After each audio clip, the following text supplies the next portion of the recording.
Bismillahirrahmanirrahim. Allahumma shalli ala sayyidina Muhammad.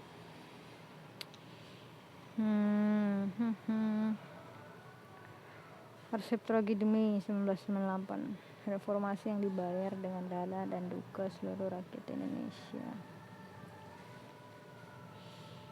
Jadi sebenarnya ada yang ingin saya komentari tentang ini. Kemarin teman saya berkata gitu, ternyata kericuhan itu benar-benar terjadi seperti yang saya sampaikan, dan saya selalu menyampaikan ini. Entahkah apakah kamu ingin percaya atau tidak, itu pilihan kamu ya. Tapi apakah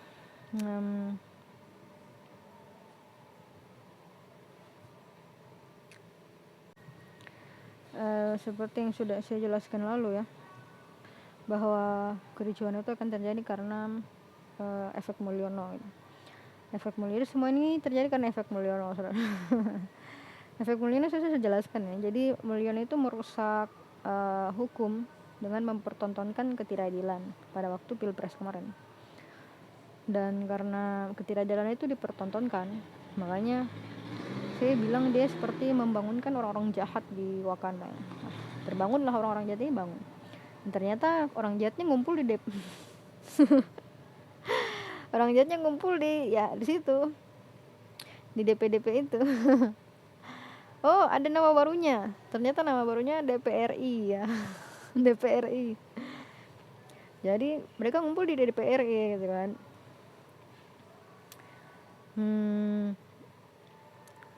Dan ya, karena hukum sudah tidak berpihak ke yang adil, tapi berpihak ke yang kuasa, makanya orang-orang yang sewenang-wenang atau orang-orang yang merasa memiliki kewenangan itu akan berlaku sombong, berlaku semena-mena, berlaku sewenang-wenang. Nah, ini kan semakin lama itu semakin banyak. Sama seperti minum air laut kan, yang diberikan kekuasaan itu kemewahan ya kan. Nah, kemewahan itu seperti air laut gitu kan, semakin diminum semakin haus. Nah, makanya saya bilang nanti pajak semakin naik kalau ini tidak dihentikan.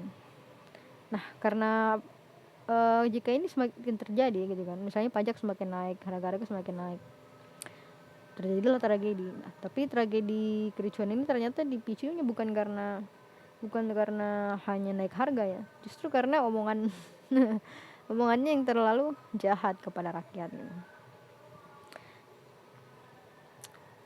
Alhamdulillah berarti emang ya sudahlah.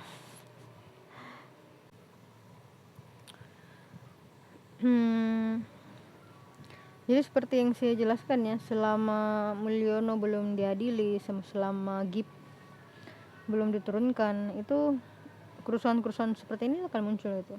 Dan pemicunya pasti ya dari golongan mereka sendiri, karena mereka mau mempertahankan kemewahan mereka mau mempertahankan pemasukan uang mereka, supaya mereka tetap bisa hidup mewah, supaya uang mereka tetap masuk, maka kebijakan harus ada di bawah mereka. Kalau kebijakan harus ada di bawah mereka, maka boneka mereka yang harus muncul di pihak mereka. Jadi makanya pemerintah ini akan terus ricuh gitu. Ini tidak akan berhenti sampai Mulyono ini ditangkap dan GIP turun dengan sendirinya, karena yang merusak sistem hukumnya adalah dia gitu, karena kemunculannya sebagai wapres di negeri Wakanda dengan mengabaikan membuat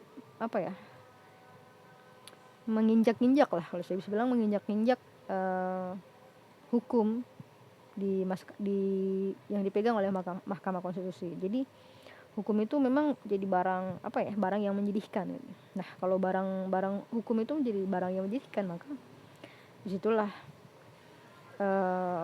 warga kelas bawah, rakyat miskin, orang-orang lemah itu akan menjadi golongan yang paling menyedihkan gitu. Karena hukum nggak lagi berpihak kepada keadilan, tapi berpihak pada yang berkuasa. Nah, makanya ini nggak akan berhenti, bro. Apakah kamu pikir akan berhenti di sini? Enggak. Ini akan terus bergulir, karena mereka mau mempertahankan kekuasaannya, mempertahankan kemewahannya, mempertahankan pemasukan uangnya. Jadilah. Nah, yang bahaya ini kan dijadikan pertanda gitu kan.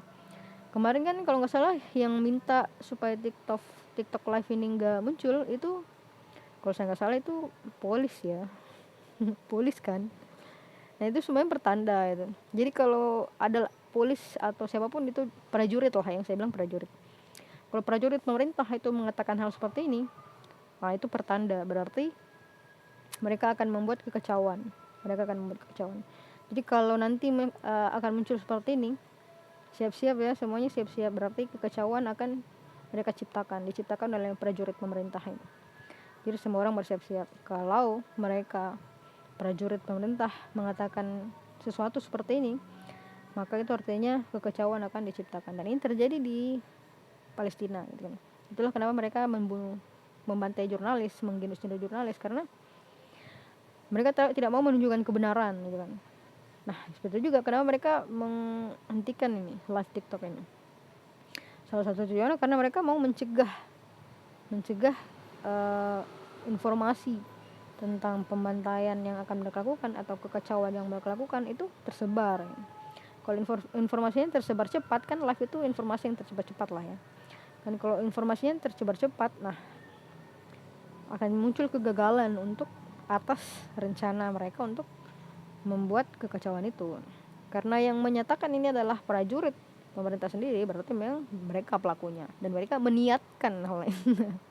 Dia juga udah ada niatnya, dan niatnya dipublis lagi. Dia publikasi niatnya, nggak ada live. Nah ini kan jelas ya, tapi ya sudahlah. Dan masalah gas air mata lagi, kayaknya saya pernah tunjukkan ya gas air mata yang mereka pakai itu, yang kadaluarsa itu.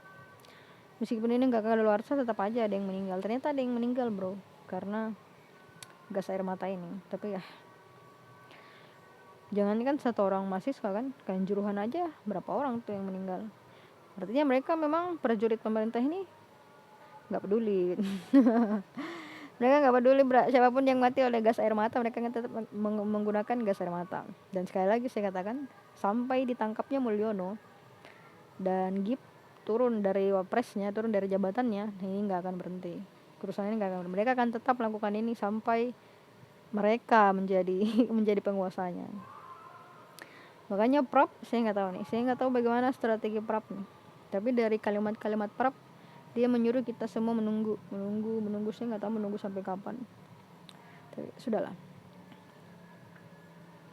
Wallahu a'lam. Saya suka kalimat ini. Gak usah bubarin DPR, cukup turunin gajinya jadi UMR. Jangan bubar sendiri. Jadi DPR Wakanda ya saudara. DPR Wakanda ini memang boneka harus dibayar mahal dong. Apalagi bonekanya artis kan, harus dibayar mahal lah. Jadi kalau kalian memaksa ini terjadi, memang kalian minta perang sih ya.